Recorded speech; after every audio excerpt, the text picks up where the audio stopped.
나의 지성소에 들어가 보좌하며.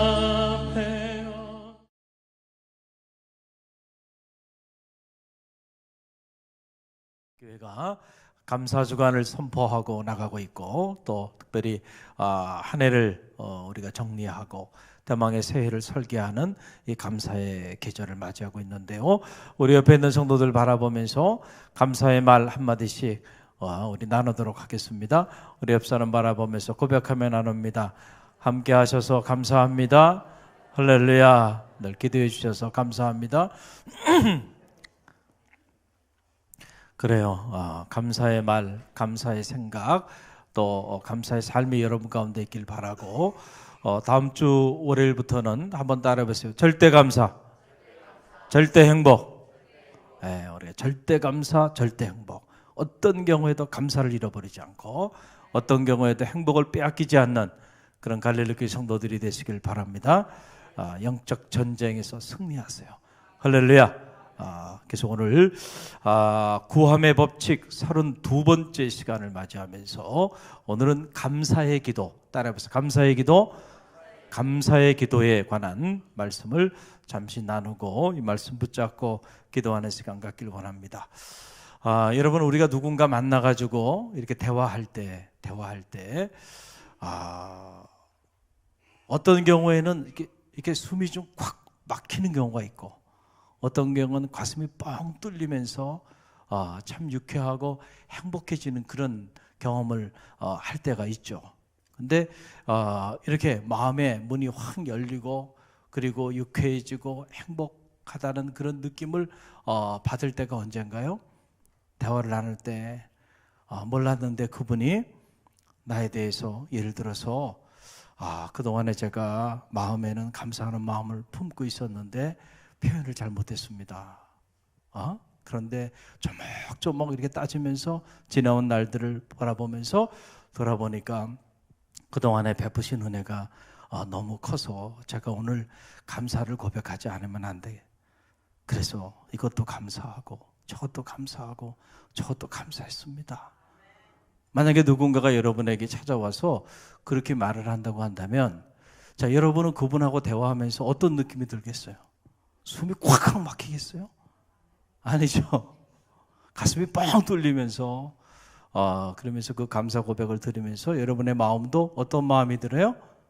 감사한 마음이 들고, 그리고 그랬구나, 이분이 그런 생각을 가졌네, 그걸 그렇게 고맙게 생각을 했구나, 내가 그렇게 크게 생각하지 않고 한마디 했던 말, 그리고 그렇게 큰 도움도 아닌데 그걸 그렇게 고맙게 생각하고 있었구나. 권사님 중보기도 해주셔서 그때 너무너무 힘이 됐어요. 할렐루야. 예를 들자면, 자, 이렇게 감사를 고백하면서 이렇게 나올 때 여러분의 마음에도 감사하는 마음이 생겨요, 안 생겨요? 생기는 거예요. 그러면서 여러분의 마음도 기뻐하는 마음이 생기고, 그리고 어떤 마음이 들어요?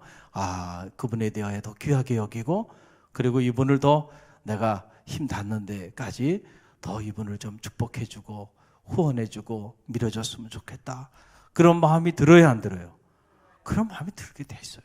안 들 수가 없어요. 저도 이렇게 대학에 있을 때 보면 제자들이 참 많은데 그중에 제가 이름도 모르고 얼굴도 모르는 그런 친구인데 어느 날 이렇게 조그만 선물을 가져와 가지고 이런저런 고백들을 하는 그런 경우들을 봐요. 수업을 듣다가 이런저런 이야기를 듣다가 제가 이런 깨달음을 갖게 돼서 이런 진로를 갖게 됐고, 그래서 지금 이렇게 직장 생활을 잘하고 있는데 스승의 날이 돼서 생각이 나서 너무 고마워서 그래서 이렇게 찾아온 친구들도 있고, 그리고 스승의 날 이렇게 작은 선물을 편지와 함께 보내기도 하고, 그럴 때 감동이 돼요, 감동이 되지 않아요? 감동이 돼요. 그 자체가 큰 게 아니고 감사한 마음을 잃지 않고 그렇게 기억해주는 그 마음이 고마워서 그동안에 힘들고 어려웠던 일들이 다 한순간에 어떻게 돼요? 다 눈 녹듯이 녹아지면서요 기쁜 마음을 갖게 되는데, 여러분 영적인 삶도 마찬가지예요. 여러분 성경을 보세요. 우리가 성서적으로 살아야죠. 할렐루야. 왜냐하면 성서가 하나님의 말씀이잖아요. 하나님의 말씀인 성서 안에 들어가 보면 언제나 범사에 뭐 하라 그랬어요? 감사하라. 감사. 절대로 감사를 잃어버리지 말아라. 어떤 상황에서도 감사를 잃어버리는 것은 하나님의 뜻이 아니죠. 그래서 우리가 기도에 대하여 이렇게 배우고 있어요. 기도에 대하여 배우고 있는데 기도도 원리를 따라 기도할 때 역사가 나타나는 거죠. 할렐루야. 모든 것은 원리가 있습니다. 그런데 그 원리를 모르고 우리가 어떤 기계를 만지거나 원리를 모르고 수학 문제를 풀거나 원리를 모르고 어떤 것을 해석하려고 노력한다 그러면 힘은 엄청나게 들고요. 제대로 풀리지도 않고 잘 되지도 않아요. 그러나 원리를 딱 파악하고 나면 그냥 그때부터는 그냥 이거 아무것도 아니네? 쉬워지는 거예요. 할렐루야. 운동도 뭐가 있어요? 원리가 있어요. 그 원리를 깨달으면 남들보다 즐기면서 운동을 할 수 있고요. 공부도 보면 과목마다 원리가 있어요, 없어요? 원리가 있습니다. 수학도 수학의 원리가 있고요. 어학도 어학의 원리가 있어요. 그런 원리들을 빨리빨리 캐치하는 사람들은 빨리빨리 깨치고 나가게 되죠. 영적인 삶도 마찬가지예요. 어떤 사람은 너무너무 힘들게 신앙생활을 하는 분들이 있어요. 도살장 끌려가는 것처럼. 신앙생활 그렇게 하는 게 아니에요. 신앙생활은 어떻게 하는 거예요? 감사하며 하는 거예요. 할렐루야. 그래서 항상 기뻐하라, 쉬지 말고 기도하라, 범사에 감사하라. 이는 예수 그리스도 안에서 일령한 하나님의 뜻이라. 그랬거든요. 그러니까 우리가 이 원리를 따라 해야 되는데 원리를 모르고 신앙생활하면 힘들기만 하고요. 그리고 역사가 나타나지 않는 경우가 있는데 기도도 마찬가지라는. 기도도 우리가 하나님 앞에 기도할 때 어떻게 기도해야 하는가. 기도는 영적인 대화라 그랬잖아요. 하나님과 여러분이 영적으로 대화하는데 여러분들이 왜 하나님 앞에 불평하고 원망하고 그런 기도만 여러분이 만약에 계속 그런 기도만 한다고 한다면 하나님의 마음이 아프실까요? 안 아프실까요? 하나님도 인격적인 분이시거든요. 그래서 그런 기도를 계속해서 그렇게 올린다 그러면 하나님의 마음이 너무너무 안타깝고요. 그리고 하나님도 우리 때문에 탄식하신다는 사실을 꼭 기억하시길 바랍니다. 저는 바라기는 여러분이 신앙생활하면서 하나님을 탄식하게 하거나 성령을 근심케 하거나 여러분 이런 신앙생활 하지 말고요. 하나님을 기쁘시게 해드리는, 하나님을 감동케 하는 그런 신앙생활 하시기를 간절히 바랍니다. 우리가 기도도 그런 기도가 있다는 거예요. 그런 기도가 하나님을 근심케 하는 기도가 있는가 하면 하나님을 감동케 하고 그리고 하나님의 마음을 기쁘시게 해드리는 그런 기도가 있다. 그 기도가 어떤 기도일까요? 바로 감사의 기도입니다. 할렐루야. 무슨 기도요? 감사의 기도, 감사의 기도, 감사의 기도. 그래서 하나님을 가장 기쁘시게 해드리는 기도, 그것은 바로 감사의 기도입니다. 오늘 본문의 말씀이 그것을 우리에게 가르쳐주고 있죠. 우리 갈릴리 교회 성도들은 이 빌립보서 4장 6절로 7절 말씀을 다 잘 알고 있죠. 여러분 다 외우세요? 아직 못 외우세요? 제가 얼마나 많이 이 말씀을 여러분에게 선포했나요? 아무것도 염려하지 말고 오직 모든 일에 기도와 간구로 너희 구할 것을 뭐함으로? 감사함으로 하나님께 아뢰라. 그리하면 모든 지각에 뛰어난 하나님의 평강이 그리스도 예수 안에서 너희 마음과 생각을 지키시리라. 아멘. 아무것도 염려하지 말고 오늘 우리가 살아가면서 염려할 수밖에 없는 일들이 우리 가운데 가득해요, 가득하지 않아요? 가득하다고 하는 사실을 누가 잘 알고 있어요? 하나님이 잘 알고 계세요. 내가 다 알고 있어. 네가 자녀의 문제, 가정의 문제, 사업의 문제, 이런저런 문제로 인해서 근심과 걱정과 염려가 가득하다는 거 다 알아. 그러나 그런 것들 때문에 염려하거나 근심하거나 걱정하지 마 이제는. 할렐루야. 그래서 아무것도 염려하지 말고 뭐 하라는 거예요? 그 대신 기도하라는 거예요. 기도. 염려할 시간, 근심할 시간 있으면 뭐 하라고요?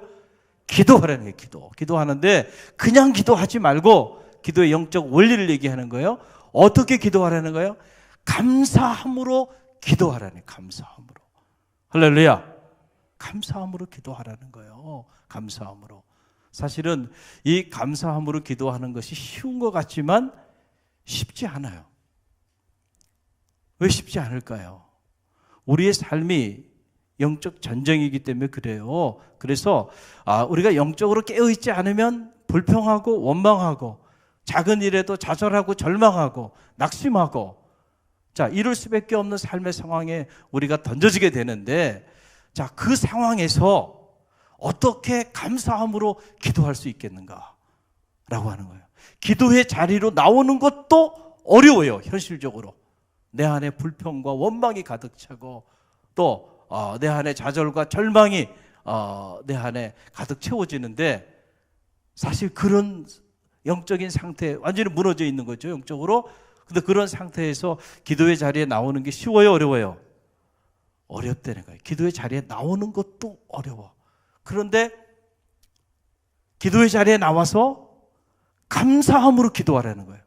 그럴 수 있어요? 쉽지 않아요. 그건 정말 영적으로 훈련이 잘 돼 있고 믿음의 깊이가 깊은 사람들은 가능해요. 그러나 평소에 영적인 훈련이 돼 있지 않고 믿음의 깊이가 깊지 않은 사람들은 여러분 조금 바람 불면 그냥 좌로우로 치우치는 거고요. 금방 시험에 빠지고 불평하고 원망하고 기도의 자리를 지키지 못하고 기도하다 낙심하고 할렐루야, 그런 삶의 자리에 놓이게 되는 거예요. 그러나 그럼에도 불구하고 우리가 어디에 초점을 맞춰야 되냐면 기도하기를 기도해야 한다. 할렐루야.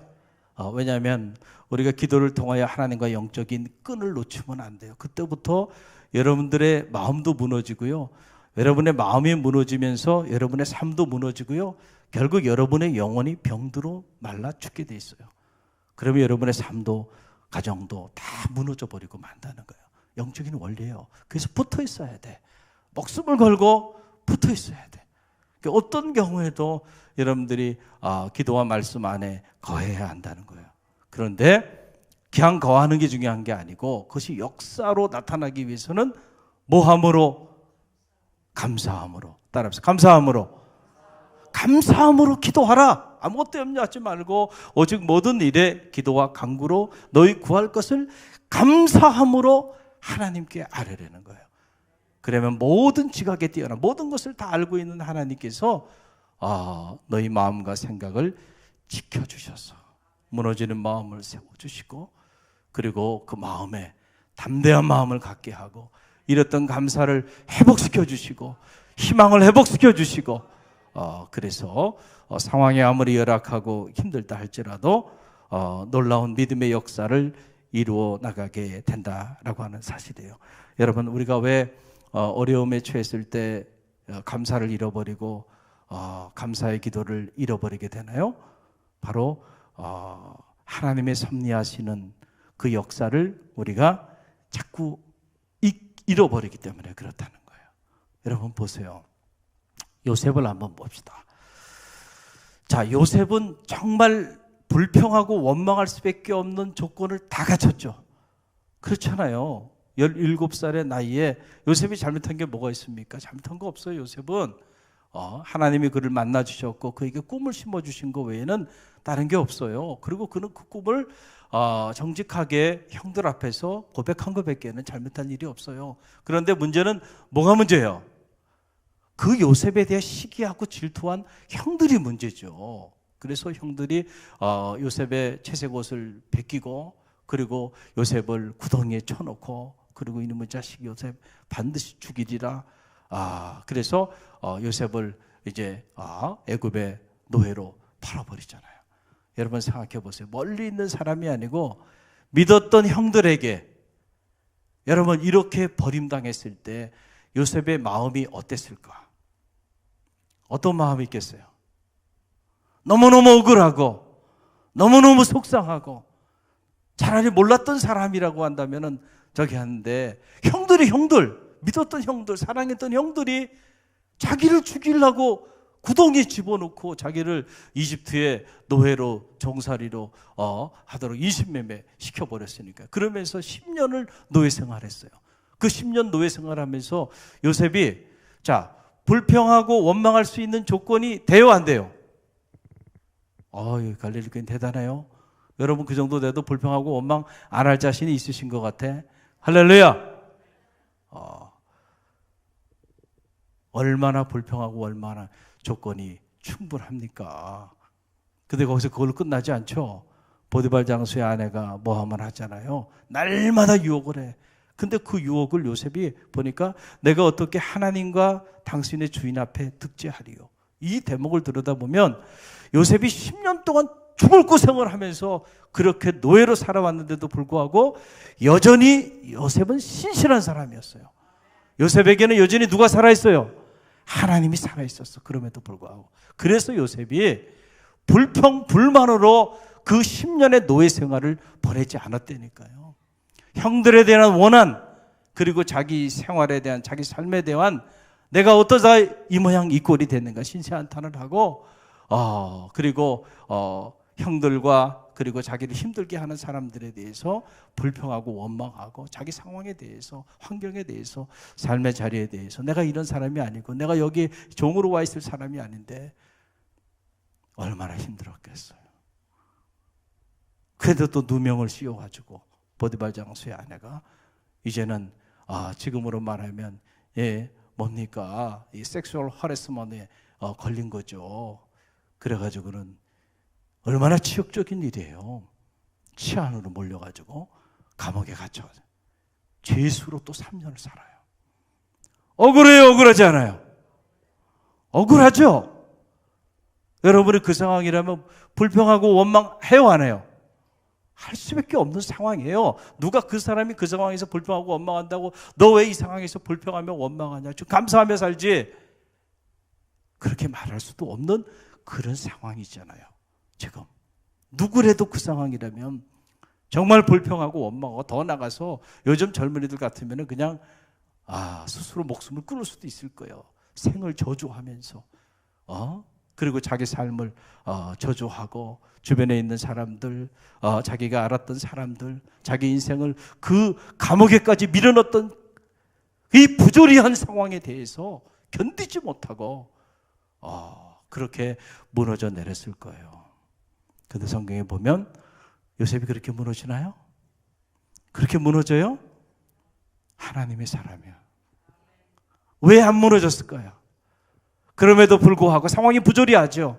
요셉에게 모든 게 뭐예요? 요셉에게는 모든 게 어떻게 해요? 불리하게 돌아가는 거잖아요. 지금 다 모든 게.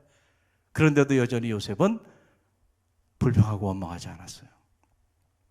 왜냐하면 요셉은 하나님이 살아계셨으니까. 그 자리에도 하나님이 함께 하심을 믿었으니까. 그래서 하나님을 사랑하는 자, 그 뜻대로 부르심을 입은 자들에게 모든 것이 협력하여 선을 이루느니라. 할렐루야. 그래서요, 요셉이 하나님의 섭리를 읽을 줄 아는 인물이었어요. 그런 믿음이 있는 믿음의 사람이었어요. 그래서 세상 사람들이 그의 채색 옷을 벗기고 그를 인신매매시키고 노예로 10년 동안 죽도록 고생시키고 또 치안으로 몰아서 감옥에까지 쳐넣었지만 그래도 요셉은 무너지지 않았다는 거예요. 요셉을 묵상할 때마다 참 도전이 됩니다. 하나님의 사람이에요. 할렐루야. 하나님의 사람은 환경을 탓하고 사람을 탓하면서 불평하고 원망하면서 그렇게 인생을 내어 던지는 그런 사람이 아니에요.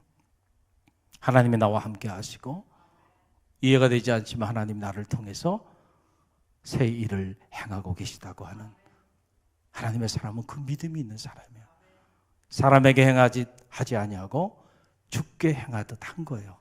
10년 동안도 요셉은 그렇게 종살이 하면서도요 함부로 사람들 대하지 않고 주께 하듯 섬겼어요. 또 감옥에 가서도 그 부조리한 상황 속에서도 주께 하듯 섬겼어요.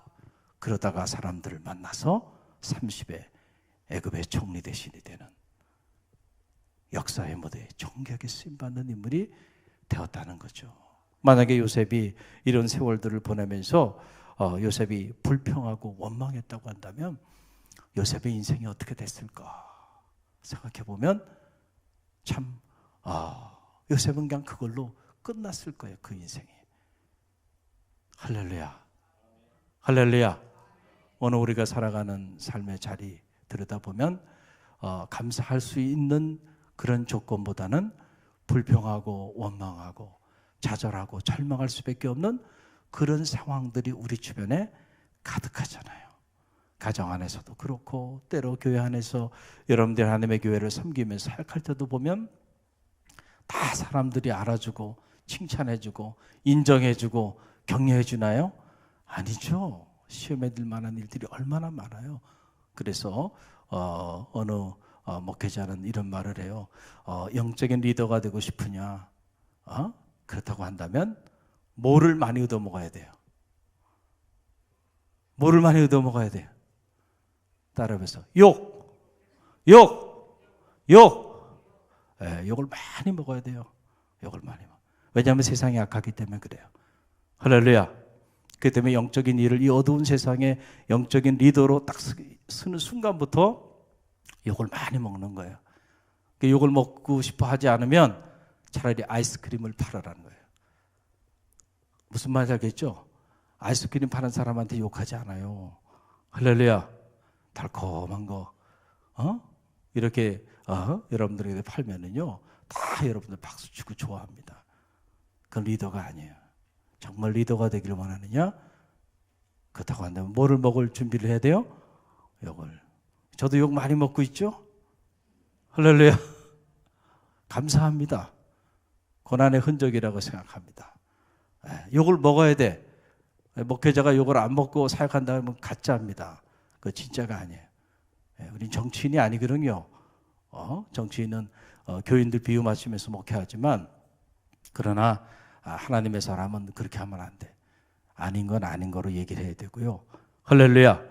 때로는 하나님의 말씀을 대언하기도 하고 또 권면하기도 하고 선포하기도 하고 할렐루야.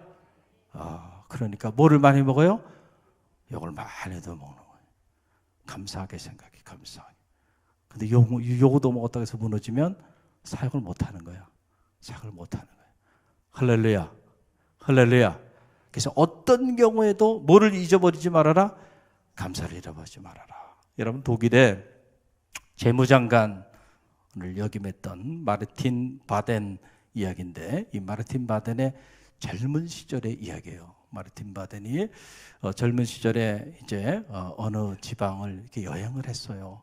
홀로 여행을 하다가 돈도 없고 또 가난했기 때문에 이렇게 좋은 호텔에 묵을 수가 없고 아주 허름한 그런 지금으로 막 호텔이라기보다는 여인숙에 묵게 된 거예요. 하룻밤을 자는데 자고 일어나서 보니까 신발을 도둑 맞았어요. 그런데 신발 한 컬레밖에 없는데 지금 여행 중인데 신발을 도둑 맞았으니 화가 나요, 안 나요? 화가 나요, 화가 나는 게. 아니 재수없게 어느 놈이 내가 지금 지금 한 컬레밖에 없는 이 신발을 훔쳐갔냐고. 막 화가 막 치밀어 오르는 거야. 그 주인장을 불러다가 주인장한테도 막 그냥 컴플레인하는 거야. 당신 지금 뭐 하는 거냐고 말이죠. 어떻게 이렇게 이 여인숙에 도둑놈이 있느냐고. 이거 어떡하라고 저기 하냐고. 이렇게 막 그냥 화가 나가지고 막 컴플레인을 한 거예요. 그랬더니 이 주인이 죄송하다고 미안하다고 그리고는 집에 있는 아주 헌 신발 하나를 준 거예요 대신. 그런데 마침 그 다음 날이 주일날이었어. 마르틴 바덴도 독실한 그리스도인이었기 때문에 주인이 이제 오늘 주일이라 나는 교회를 가는데 당신도 크리스찬이냐? 그러면은 같이 교회 가자. 그러니까 마음에 막 이렇게 막 불평과 원망이 막 가득 찬 거예요. 화도 나고 말이야. 내 여행 다 망쳤단 말이야. 그런 생각을 가지고 그래도 예배는 드려야 되니까 그래서 그 동네 교회에 예배 드리러 이렇게 갔어요. 그 예배를 이렇게 드리러 갔는데 마음에는 불편한 거잖아요. 지금 화도 나고 말이죠. 신발을 잊어먹어가지고. 근데 옆자리에 이렇게 보니까 어떤 사람이 이렇게 찬양을 부르는데 여러분 그렇잖아요. 찬양이 똑같은 찬양도요. 오늘 우리 마영구 장로님 일찍 오셔갖고 저하고 담소를 나누면서 색스폰도 똑같은 색스폰도 누가 분야에 따라서 그 소리가 다르다고.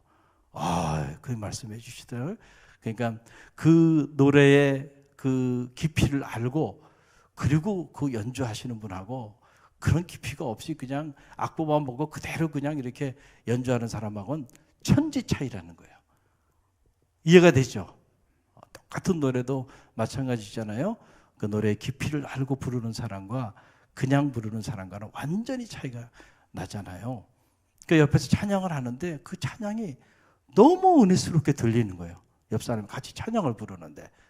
그래서 이렇게 보니까 너무 이 기쁨과 감격에 사로잡혀서 아주 감동적으로 이렇게 찬양을 부르고 그리고 기도하면서 말씀을 듣는데도 막 빨려 들어가듯이 그렇게 예배 자리에 나가는 그분을 본 거예요. 그래서 너무 감동이 되고 도전이 된 거예요. 자기는 지금 막 마음이 무너지고 막 그냥 불평과 원망이 막 마음속에 막 가득 밀려와서 어쩔 줄 모르는데, 이야, 이 사람 어떻게 저렇게.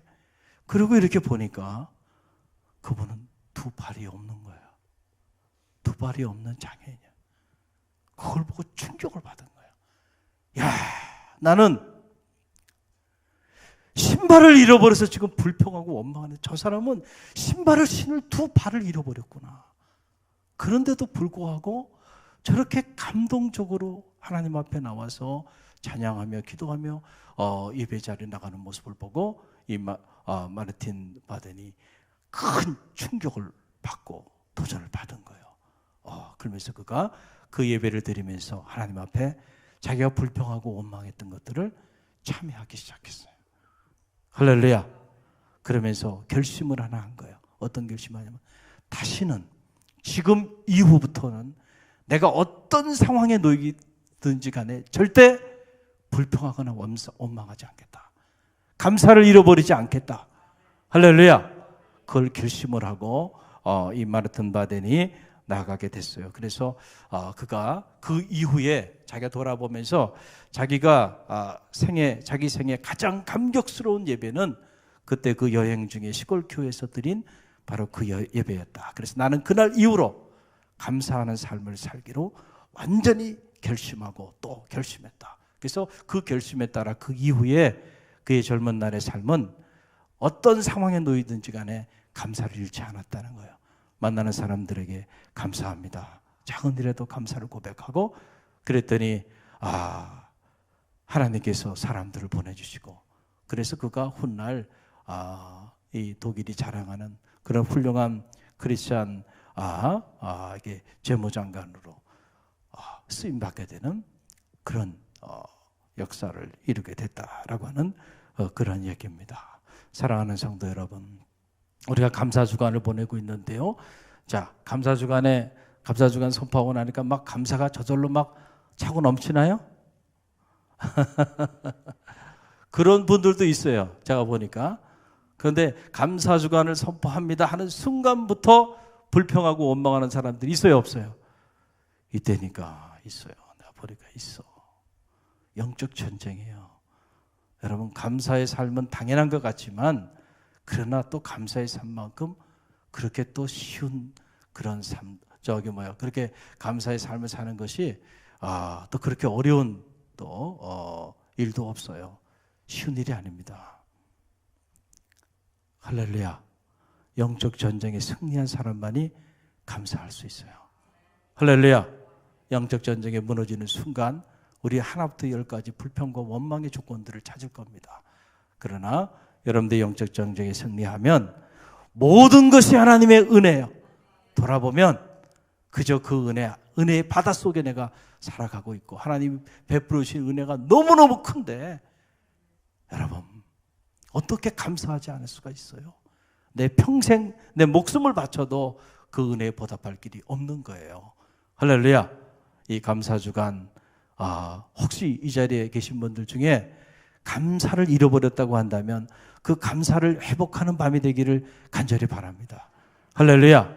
자녀를 위하여 기도할 때도 감사함으로 기도합시다. 지금 자녀의 문제, 이런 문제, 저런 문제, 저런 문제가 있겠지만 하나님 알 수 없지만은 그럼에도 불구하고 자녀를 주셨으니 감사합니다. 자녀가 없는 사람들도 얼마나 많아요. 그러나 하나님께서 나에게 자녀를 주셨잖아요. 자녀가 있음에 감사하세요. 그리고 알 수 없지만 그 자녀를 통하여 이루고자 하시는 하나님의 계획과 섭리가 있기 때문에 그 미래를 바라보면서 감사함으로 자녀를 위하여 축복해 주고요, 감사함으로 희망을 가지고 기도하세요. 할렐루야. 가정이 없는 사람도 있어요. 그러나 여러분의 가정을 주셨다고 한다면 가정을 위해 감사함으로 기도하세요. 아내도 없고 남편도 없고 그런 분들도 있죠. 결혼하고 싶어 결혼하지 못하는 분들도 얼마나 많아요. 아내가 있으면 감사하세요. 남편이 있으면 감사하시고, 할렐루야. 그리고 우리가 이렇게 아름다운 교회에서 신앙의 자유를 가지고 마음껏 찬양하고 예배하고 섬길 수 있는 거, 이런 종교의 자유를 가진 거 얼마 전의 일이잖아요. 얼마 안 됐어요. 그 이전에는 여러분 이 신앙의 자유를 갖기 위해 저 절두산에서부터 시작해서 얼마나 많은 이들이 피를 흘리며 죽어갔나요. 지금도 저 북녘단에는 신앙의 자유가 없어요. 그래서 저 지하에 숨어서 저석교에 숨어가지고요 그렇게 신앙생활하는 이들도 있고. 근데 저와 여러분은 어때요? 마음껏 찬양하고 마음껏 기도하고 마음껏 예배하고요, 그래도 감사가 안 나와요? 감사가 회복되길 바랍니다. 할렐루야. 또 여러분들 하나님께서 축복해 주셔서 건강도 주셔서, 오늘 여기 지금 우리 교회가 지하부터 시작하면 4층이나 되는데 엘리베이터도 없는데 여러분 두 발로 걸어서 올라오신 거 아니에요? 할렐루야. 감사한 일 아닌가요? 할렐루야. 그래서 감사는 우리가 은혜를 깨달을 때 나옵니다. 감사는 우리가 믿음을 갖게 되면 믿음의 깊이가 감사의 깊이를 결정합니다. 믿음을 가지면 은혜가 보이고 은혜가 보이면 감사가 넘치게 되는 거예요. 이 감사 주간을 보내고 있고, 또 다음 주 월요일부터는 우리가 감사절 특별 새벽 성회를 우리가 하나님 앞에 올려드리며 나가는데, 오늘 주신 말씀을 기억하세요. 아무것도 염려하지 말고 오직 모든 일에 기도와 간구로 너희 구할 것을 감사함으로 하나님께 아뢰라. 그러면 모든 지각에 뛰어난 하나님의 평강이 그리스도 예수 안에서 너희 마음과 생각을 지키시리라. 이 말씀 붙잡고 감사함으로, 아무것도 염려하지 말고 감사함으로 하나님 앞에 기도하는 밤이 되길 바랍니다. 그럴 때 잃었던 감사가 회복되어지고, 그리고 그 감사가 능력이 돼서 잃었던 행복, 잃었던 기쁨, 잃었던 감격이 회복이 되고, 그리고 잃었던 소중한 것들이 다시 한번 여러분의 삶의 자리 가운데 놀라웁게 일어나는 그런 기적이 여러분 가운데 나타나게 될 줄로 믿습니다.